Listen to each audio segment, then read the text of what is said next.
There are fewer things in life that will hurt you or even devastate your heart like a child who rejects Jesus. Had Jesus as their Lord, they push him away and they start living a prodigal life. They have their friends that support these new beliefs and their new lifestyles, which just drives you like, wow, seriously, right? They have immoral relationships that reinforce them to stay away from Jesus, stay away from the church, and sometimes stay away from their parents. And that parent might be you might be their grandparent, because you represent Jesus to them. You represent what they already know is truth. And as a parent, your children have your heart in such a unique way. I mean, you love them unconditionally, and I mean really unconditionally.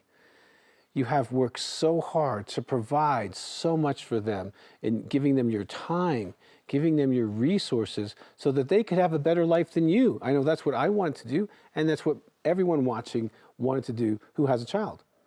And if you were saved while they were growing up, you wanted them to know and to follow God, to serve God. You have seen them pray, worship. They have experiences at camps or at church or in different encounters, and maybe even experience miracles of healings or being set free from something or having something, the Lord really shows up for them. And yet now, they are so far away from God, it breaks your heart. And this reality is so painful and so sad that it can go on for years or even decades. You might have received scars from their lying about you, their bad choices that may impact you, the consequences from some of those choices that might have been financial, relational, or reputational. You are in pain, and I dare say, often you are in pain alone. You don't talk about this. You don't want anyone to know that your son and daughter is a prodigal. Sometimes you even switch churches so nobody asks you how that child is doing. You carry unnecessary guilt as a parent of a prodigal because this really is about their relationship with God, not your parenting. And that is so hard for some parents, and you might be that parent right now, so hard for you to separate their choice, their free will from your parenting, and that false guilt is real to you. Now, you grieve the loss of who they were at holidays and birthdays and family nights and get-togethers and game nights, and you remember all of them laughing and all of that. And being a parent of a prodigal has many impacts. It has impacts on you personally, it has impacts on your marriage, it has impacts on your family.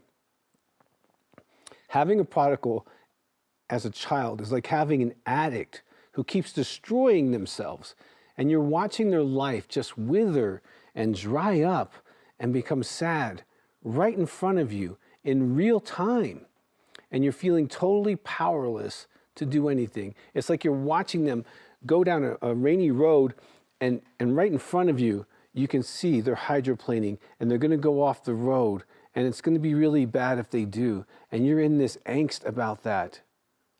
That's a tough place to be as a parent.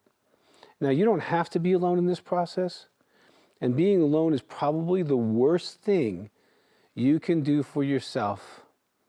And I strongly suggest you get the parent prodigal process, what we're talking about today, and start a group in your home or your church. You are not the only one suffering the situation, trust me. When we get together and huddle up and carry each other's burdens, we don't feel so alone. We don't feel isolated. Isolation aggravates all the symptoms you could have as a parent of a prodigal.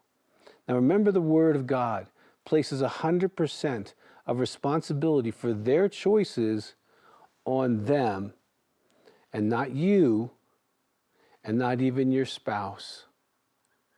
We all hear the stories like my own of those who were not raised in godly homes. I didn't have a godly home, and yet Jesus saved me. He saves these people and gives them a ministry, right? And we also know Christian leaders who were great parents, but have raging prodigals. So understand that your parenting didn't cause this situation to happen. Now, we're going to talk more and more about this, but I want to just talk to you about cause and effect for a minute. Because in cause and effect, what happens is, as a mom and as a dad, you're going to place false responsibility as if you caused this by providing and taking them to church and praying for them. Now, I'm not saying you were perfect, and I'm not saying you didn't make mistakes. That doesn't make someone be a prodigal, okay? Unless we're talking maybe severe abuse, but that's not usually what most parents are dealing with, okay? So what happens is when you believe in consequence and results, you're like, okay, so something I did or something that my wife or husband did caused this. They traveled too much. They weren't there at a certain game. They missed this situation, or they didn't disciple them in this certain way. People who have no training whatsoever from godly parents get saved every day. And they rise up to be incredible people. Parenting is not a variable on how wonderful a Christian you become. Now, it's nice to have Christian parents, and it's great to have a head start on all that. But you don't create outcome as parents. And if you believe the false belief that somehow your parenting guarantees outcome, you have to really throw the whole Bible away. Because the whole Bible is about man having free will. Remember, God was the perfect parent, and yet both of his kids went down the wrong road. So if you take false responsibility, you can't heal because you're believing a lie. And here at Healing Times, we don't want you to believe a lie, okay? We want you to heal. We want you to get well. And the best way to do that really is in a group. Now, I want you to stay with us as we discuss how not to let the prodigal child and their pain and their chaos and their friends and their lies and the things that they could do, right? Don't let that damage your marriage, because it can, because you're both grieving, you're both hurt, you're both angry, sometimes you're medicating, and this makes for a real collage for problems. And sometimes you don't agree on how to manage your prodigal, and that can create pain. For more content and resources to help in your healing journey with Christ, make sure to follow Dr. Doug Weiss on Facebook and Instagram. If you'd like to share full episodes of this show with friends and family, subscribe to Healing Time Ministries on YouTube, and feel free to leave us a comment on any of Dr. Doug's social media platforms. Our team would love to hear your feedback and learn how Healing Time is impacting your life, your church, and your ministry.